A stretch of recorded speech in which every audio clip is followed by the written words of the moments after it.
14 December 2024 রোজ শনিবার জয়নন্দিনী ঢাকা বাংলাদেশ থেকে আমি আপনাদের সঙ্গে আছি তানভিন মদিনা। দেশের শীর্ষস্থানীয় কিছু খবরের পত্রিকার হেডলাইনগুলো পড়ে শোনাবো। চলুন শুরু করা যাক। আজকে আমরা প্রথমেই পড়ছি কালের কণ্ঠ। পূর্ণাঙ্গ তালিকা নিয়ে অনিশ্চয়তা। মহান মুক্তিযুদ্ধে শহীদ বুদ্ধিজীবীদের পূর্ণাঙ্গ তালিকা কবে সম্পন্ন হবে তা কেউ বলতে পারছে না। চলতি বছরের ডিসেম্বরের মধ্যে এ তালিকা শেষ করার কথা ছিল। গত 5ই আগস্ট ছাত্র জনতার অভ্যুত্থানের আওয়ামী লীগ সরকার পতনের পর তালিকার কাজ এবং তালিকার প্রণয়ন কমিটি নিয়ে মুক্তিযুদ্ধ বিষয়ক মন্ত্রণালয়ে অনিশ্চয়তা দেখা দিচ্ছে। অল্প লিখে গল্প হওয়া কবি, বাংলায় কবিতা কিংবদন্তির বিদায়। চির বিদায় নিয়েছেন সমকালীন বাংলা কবিতার কিংবদন্তি কবি হেলাল হাফিজ।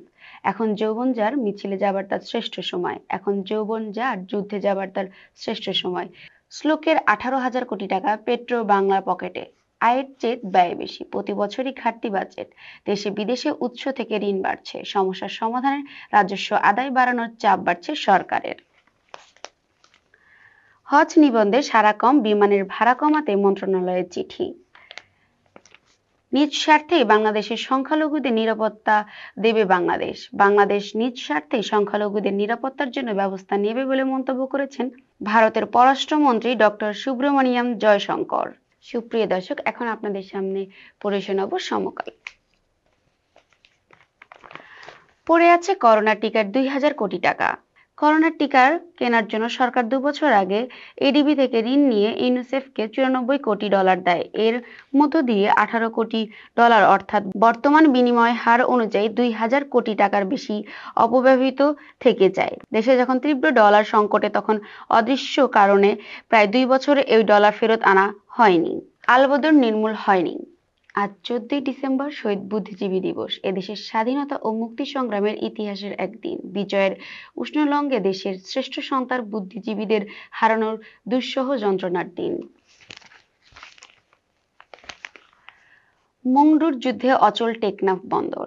মিয়ানমারের বছরখানেক ধরেই রক্তক্ষয়ী সংঘর্ষ চলছে। এরই ধারাবাহিকতায় দেশটির বিদ্রোহী সশস্ত্র গোষ্ঠী আরাকান আর্মি রাখাইন রাজ্যের মংডু নিয়ন্ত্রণে নেয়। এরপর বাংলাদেশ মিয়ানমারের প্রায় 270 কিলোমিটার সীমান্ত এলাকায় পূর্ণ নিয়ন্ত্রণ প্রতিষ্ঠা করে তারা। রাজনৈতিক দলকে প্রতিপক্ষ বানাবেন না। বিএনপির মহাসচিব মির্জা ফখরুল ইসলাম আলমগীর বলেছেন, রাজনৈতিক দলগুলো অন্তর্বর্তী সরকারের সহযোগিতা করছে, দয়া করে রাজনীতিকে বা রাজনৈতিক দলকে প্রতিপক্ষ বানাবেন না। এখন আপনাদের সামনে পড়ে শোনাচ্ছি যুগান্তর। নবায়নে কঠোর সরকার। ঋণ নবায়নের প্রক্রিয়া ফিরিয়ে আনা হবে স্বাভাবিক ধারায়। আওয়ামী লীগ সরকারের 15.5 বছর ব্যাংক খাতে খেলাপি ঋণ নবায়ন ছিল ছাড়ের ছড়াছড়ি। খেলাপিদের দেওয়া ছাড়ের মেয়াদ আর বাড়াবে না, পর্যায়ক্রমে প্রত্যাহার করা হবে। বেদখল জমির হিসাব নেই। রেলওয়ের কাছে বেদখল হয়ে যাওয়া জমির প্রকৃতি হিসাব নেই। এই বিষয়ে সংস্থাটির অভ্যন্তরের 2 বিভাগ ভিন্ন তথ্য দিচ্ছে। মন্ত্রণালয়ের নথিপত্রে আছে 6,840 একরের বেশি জমি অবৈধ দখলে আছে। রাজনীতিবিদরা সংস্কার করতে পারলে 53 বছরেও হয়নি। রাজনীতিবিদরা প্রয়োজনীয় সংস্কার করতে পারবেন কিনা তা নিয়ে সংশয় প্রকাশ করেছেন অন্তর্বর্তী সরকারের পরিবেশ উপদেষ্টা সৈয়দা রেজওয়ানা হাসান। তিনি বলেছেন, যদি রাজনীতিবিদরাই সংস্কার করতে পারেন তাহলে 53 বছরে তা বাস্তবায়ন করা হয়নি কেন? আজকে জাতির শ্রেষ্ঠ সন্তানদের হারানোর দিন। পতিত ফ্যাসিস্টের ষড়যন্ত্র জাতীয় ঐক্য সুদীর্ঘ করছে। জামায়াত ইসলাম আমির ডক্টর শফিকুর রহমান বলেছেন, একটি শক্তি দেশের মর্যাদা ক্ষুণ্ণ করতে মিথ্যাচার করে বিদেশি বন্ধুদের বিভ্রান্ত করার চেষ্টা করছে, কিন্তু তাদের ষড়যন্ত্র কাজে আসবে না। মানুষ এখন সজাগ, বাংলাদেশের মানুষ এখন শান্তিতে আছে। দৈনিক ইত্তেফাক। স্বাধীনতা বিরোধী অপশক্তি ষড়যন্ত্র প্রতিহত করার আহ্বান প্রধান উপদেষ্টার। শহীদ বুদ্ধিজীবী দিবসে সবাইকে ঐক্যবদ্ধ হয়ে স্বাধীনতা বিরোধী অপশক্তির যে কোনো চক্রান্ত ষড়যন্ত্র প্রতিহত করে নিজ নিজ অবস্থান থেকে দায়িত্ব পালনের আহ্বান জানিয়েছেন প্রধান উপদেষ্টা প্রফেসর মোহাম্মদ ইউনূস। মালামাল নিয়ে রমরমা বাণিজ্য, আতঙ্কে মানুষ।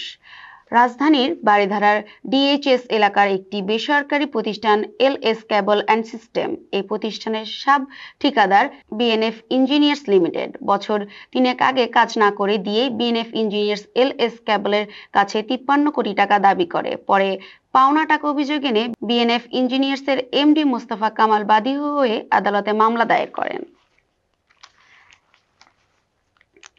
আমরা শুধু যুদ্ধে উত্তেজনা বাড়াচ্ছি, আরো খারাপ করে ফেলছি, ট্রাম্প। মার্কিন ক্ষেপণাস্ত্র দিয়ে রাশিয়ার ইউক্রেনের হামলার নিন্দা করেছেন নবনির্বাচিত প্রেসিডেন্ট ডোনাল্ড ট্রাম্প। তিনি রাশিয়ার অভ্যন্তরে এই ধরনের হামলা চালানোর অনুমতি দেওয়াকে পাগলামি বলে উল্লেখ করেন। চলুন দেখিনি খবরের কাগজে কি লিখেছে। চ্যালেঞ্জে বিদেশে বিনিয়োগ। দেশের অর্থনৈতিক আকার অনুযায়ী বিদেশি বিনিয়োগ আসা উচিত মোট দেশের উৎপাদন বা জিডিপির কমপক্ষে 3 থেকে 4%। বর্তমানে আসছে 1%-এরও নিচে।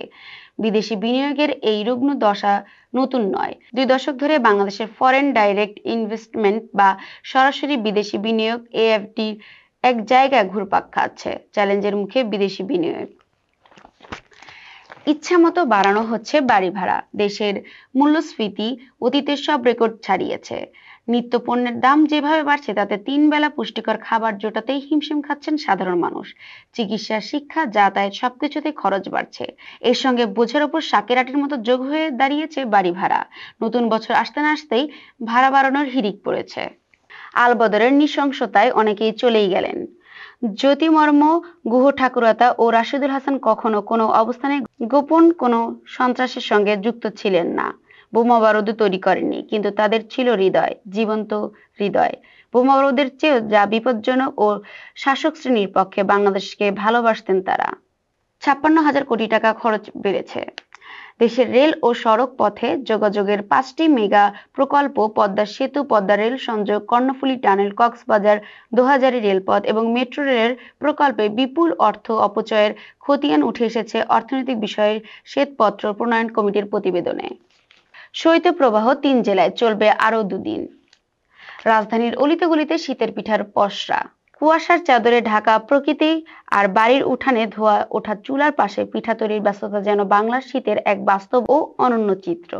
এই ঋতুতে পিঠাপুলির আয়োজন বাংলার শীতকে আরো আনন্দমুখর করে তোলে। আজকের সর্বশেষ পত্রিকাটা পড়ছি, দৈনিক জনকণ্ঠ। সরকারি হাসপাতালে কার্যকর হয়নি বৈকালিক চেম্বার। প্রায় 1.5 বছর আগে বেশ তোড়জোড় করে সরকারি হাসপাতালগুলোতে চালু করা হয়েছিল বৈকালিক চেম্বার। সিদ্ধান্ত নেওয়া হয়েছিল নিজ নিজ হাসপাতালে বিশেষজ্ঞ চিকিৎসকরা বিকেলে বেসরকারি হাসপাতালে চেম্বারে না করে সরকারি হাসপাতালে ন্যূনতম ফিতে রোগীদের চিকিৎসা সেবা দেবেন। তৎকালীন আওয়ামী লীগ সরকার এটি নির্দেশনার আকারে দিলেও বর্তমান সরকারও এটি বাতিল করেনি। কিন্তু নির্দেশনা বাতিল না হলেও বাস্তবে দেশের কোথাও সরকারি হাসপাতালে বৈকালিক চেম্বার অস্তিত্ব নেই। অন্তর্বর্তী সরকারের উন্নত সমৃদ্ধি দেশ গঠনে অঙ্গীকারবদ্ধ। উদয়ের পথে শুনি কার বাণী, ভয় নাই ওরে ভয় নাই। আজ এই ঘোর রক্ত গোধূলিতে দাঁড়িয়ে আমি অভিশাপ দিচ্ছি তাদের যারা আমার কলিজায় সেটে দিয়েছে। একখানা ভয়ানক কৃষ্ণপক্ষ কিংবা এক ঝাঁক ঝাঁঝা বুলেট তাদের বক্ষ বিদীর্ণ করুক, এমন সহজ শাস্তি আমি কামনা করি না তাদের জন্য। দেশের প্রধান কবি প্রয়াত শামসুর রহমান তার কবিতায় এভাবে জাতির শ্রেষ্ঠ সন্তানদের হন্তারক স্বাধীনতা বিরোধীদের শাস্তি কামনা করেছেন। আজ 14 ডিসেম্বর শহীদ বুদ্ধিজীবী দিবস।